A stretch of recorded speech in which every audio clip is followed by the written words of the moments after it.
नमस्कार साथियों, आपका हमारे इस यूट्यूब चैनल पे बहुत बहुत स्वागत है। आज हम बात करने वाले हैं डेविस के भौगोलिक चक्र की। तो जैसा कि आपको पता है कि डेविस महोदय ने अपना ये चक्र 1899 के अंदर दिया था। इसे डेविस का भौगोलिक चक्र या डेविस का अपर्दन चक्र भी कह सकते हैं। तो ये इन्होंने 1899 ईस्वी में दिया है। डेविस महोदय ने जो कि अपने हटन महोदय हैं, जिन्होंने 1785 के अंदर अपना एक सिद्धांत जो चक्रीय प्रकृति का था, 1785 के अंदर इन्होंने अपना सिद्धांत दिया था, जिसमें कहा था कि न तो आदि का कोई लक्षण है, न अंत का कोई भविष्य। यानी कि कोई भी प्रकृति में कोई जो धरातल है, आकृतियां हैं, उनके आधार पे देखें तो न तो हमें आदि का पता है और न अंत का, यानी इतिहास का भी नहीं पता और भविष्य का भी हमें पता नहीं है। आकृतियां बनती रहती है और बिगड़ती रहती है, मतलब उनका एक चक्र चलता रहता है। उसी से ये प्रभावित हुए डेविस महोदय। तो इन्होंने जो है बताया कि हमारी पृथ्वी के ऊपर जो है वो बल काम करते हैं। आपको पता है हमारी पृथ्वी के अंदर जो है अंतर्जात बल काम करते हैं और हमारी पृथ्वी के बाहर बहिर्जात बल काम करते हैं, जिन्हें हम बाह्य बल के नाम से जानते हैं। हमारी पृथ्वी के अंदर आंतरिक बलों के अंदर भूकंप है, ज्वालामुखी है या पटल विरूपण है। तो ये बल जो होते हैं ये अंतर्जात बल होते हैं, जो हमारी पृथ्वी के ऊपर संरचनात्मक यानी कि निर्माणकारी होते हैं, हमारी पृथ्वी के ऊपर निर्माण कर देते हैं।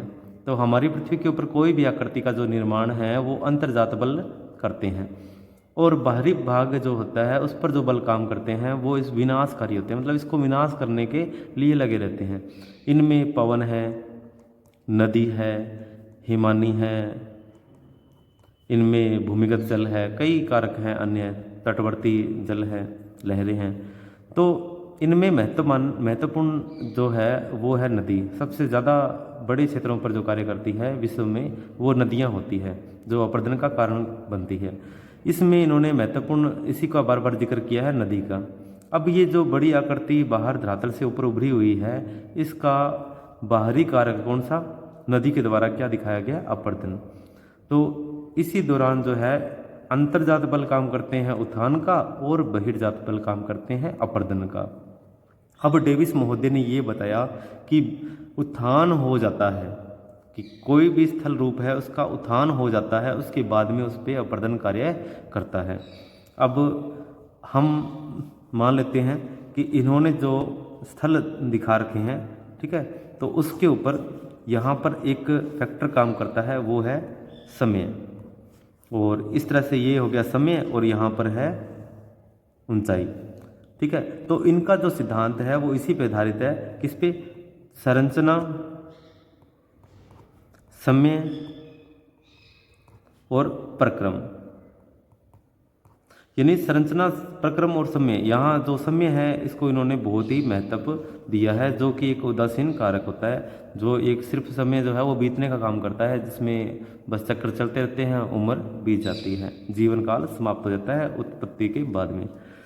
यहाँ पर इन्होंने एक परिभाषा बतौर भी समझाने का प्रयास किया है कि जो अपर्दन चक्र है वह समय की वह अवधि है जिसमें एक उत्थित भूखंड अपर्दन के प्रक्रमों से प्रभावित होकर समतल प्राय मैदान में परिवर्तित हो जाता है। कि भौगोलिक चक्र में जो समय है, ठीक है, भौगोलिक चक्र समय की एक अवधि है जिसमें उत्थित भूखंड जो है वो प्रक्रमों से प्रभावित होकर समतल प्राय मैदान में परिवर्तित हो जाता है। तो यहाँ पर है ये समय, इस तरह बीत रहा है, यहाँ पर है ये ऊंचाई, ठीक है, ऊंचाई आपको दिख रही है। और ये समय के बाद में यहाँ पर ये आकृति एक समय बाद में इतने नीचे आ जाएगी, सागर तल के बिल्कुल बराबर आ जाएगी। चलो, यहाँ पर ये जो उत्थान है, इन्होंने कहा है कि पहले उत्थान होता है, छोटी सी अवधि है उत्थान के दौरान। तो यहाँ पर क्या होता है? उत्थान होता है, अपर्दन कार्य नहीं करता। अब इन्होंने कहा है तो मानना पड़ेगा, ठीक है। तो उत्थान जब तक कोई स्थल भूभाग जो है वो ऊपर उठेगा तब तक अपर्दन इस पे कार्य नहीं करेगा, यानी कि यहाँ पर प्रक्रम कार्य नहीं करेगा। ठीक है, तो यहाँ एक जो बल है वो यानी कि आंतरिक बल जो है इसमें कार्य कर रहा है, चाहे वो कोई भूकंप मान लो चाहे ज्वालामुखी मान लो, ये इस स्थल खंड को अचानक से ऊपर की ओर उठा देता है। उसके बाद में इस पे प्रक्रम कार्य करते हैं यहाँ से, ये समय यहाँ से। ठीक है, तो इसी को अपने कहेंगे तरुणावस्था। ठीक है, तरुणावस्था है, इस दौरान जो है अपर्दन कार्य करता है। तो ये जो समय है उत्थान के बाद का, इसको इस चक्कर में शामिल किया गया है। ठीक है, तो इसमें तरुणावस्था है, यहाँ पर है प्रौढ़ावस्था, और इसके बाद में यहाँ पर आएगी लास्ट में जीर्णावस्था। ठीक है, जिस प्रकार मानव जीवन जैसे कि बाल्यावस्था, युवावस्था, प्रौढ़ावस्था और वृद्धावस्था से गुजरता है, वैसे ही कोई पर्वतीय क्षेत्र है उसको भी अंत में समतल प्राय मैदान में एक चक्कर के माध्यम से गुजरना पड़ता है, उसका भी एक जीवन काल होता है।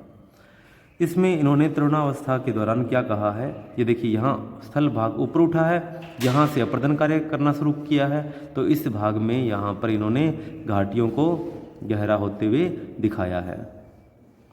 यहाँ पे घाटियाँ क्या हो रही हैं, गहरी हैं।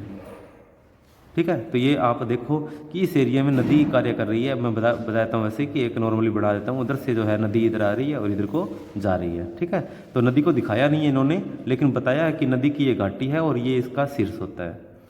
तो इसमें दो वक्र बनाएंगे अपने, एक तो जो पहाड़ियों के शीर्ष को छू कर जाए और एक पहाड़ियों की घाटी को छू कर जाए। ठीक है, तो तरुणावस्था के अंदर यहाँ से अपने बनाते हैं एक बार, यहाँ ये रहा तली को और तली को छूकर गया है। इस दौरान सिर्फ अपर्दन यहाँ पर बहुत ही ज़्यादा प्रभावी रहता है। नदियाँ तीव्र ढाल के सहारे बहती है, बहुत सारे मलबे को अपने साथ बहाकर ले जाती है, जिसकी वजह से घाटी की तली लगातार गहरी होती जाती है, गहरी और संकरी हो जाती है। संकरी होती है तो ये किनारे वाले ढाल उत्तर ढाल के रूप में बनते जाते हैं, नदी बहुत ही गहराई में बहती है। अब उच्चावच की बात करें तो एक होता है सापेक्षिक उच्चावच, एक होता है निरपेक्ष उच्चावच। ये जो सबसे नीचे की लाइन है ना, ये आगे जाकर नदी जो है, नदी तो यहाँ पे बहती है लेकिन इस एरिया में इस जगह पर जाकर वाटर लेवल आ जाता है, यानी पहाड़ी की तलहटी में यहाँ नीचे समुद्र तल जो है वो इसी रेखा को दर्शाने का प्रयास करता है। ठीक है, इधर ही समुद्र। ठीक है, तो समुद्र की रेखा है ये, तो यहाँ से जो उच्चावच मापा जाएगा, टॉप ये पीक मापी जाएगी, इसको अपने बोलेंगे निरपेक्ष उच्चावच। जो समुद्र तल से मापी जाती है ऊंचाइयाँ वो है निरपेक्ष उच्चावच।